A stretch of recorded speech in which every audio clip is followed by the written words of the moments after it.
Mica Mosbacher is an advisor to President Trump's 2020 campaign, and she joins me now for more on this.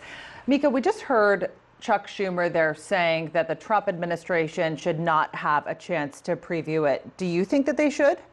Absolutely not. And in fact, this is a narrative that the Democrats continue to push, this need for transparency, when Attorney General Barr said during his congressional hearing testimony that he would definitely release as much of the report as he was legally able to do, barring the fact that there could be sensitive or classified information in the report. And Sarah Sanders said today that the White House has not been briefed on this report. They have not received a preliminary copy, and that they will not interfere with the process. And again, this is something that the Democrats have alluded to, that President Trump was going to fire Special Counsel Mueller. Guess what? It didn't happen.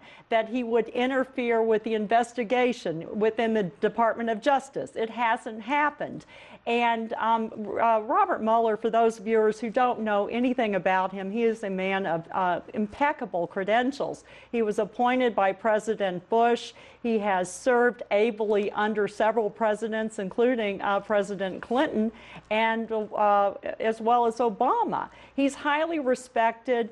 And I think that where we're coming from, at least from the Trump administration side, is the fact that we feel that the president has been unfairly targeted with the collusion aspect of this, investigation, which started originally looking into Russian interference in U.S. elections, which they've attempted to do in the past. They do so in many countries to sow seeds of discord.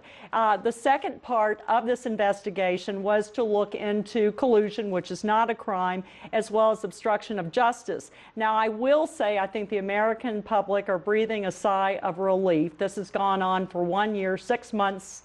1 year, 10 months, 6 days, and cost taxpayers over $20 million.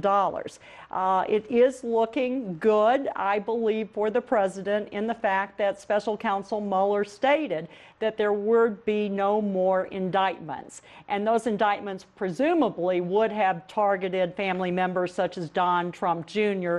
following that 2016 Trump Tower meeting. So I think that if the president is exonerated, and it is pure speculation because we don't know what's in this report, but if he is exonerated, I feel the American public have investigative fatigue, and that if the Democrats continue to investigate, I think it will backfire going into the 2020 elections, especially these calls for impeachment. So it looks like the president could be insulated in this investigation. Yes. There are other investigations into his activities, namely in the Southern District of New York. How, as a campaign advisor for 2020, how does the president play this from this point?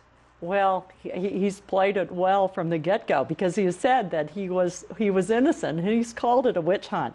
And it's interesting, I don't always believe in polling, but there is a USA poll out, a recent poll out this week that stated that 50+% of Americans believe that the president did nothing wrong.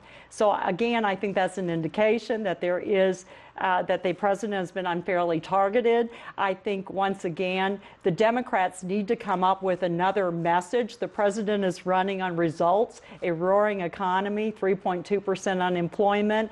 What is the Democrat message at this point other than attacking the president? All right. Well, now we know that the report has concluded. How much of it will be released, we don't know. But Mica Mosbacher, appreciate you being with us. Thanks for that.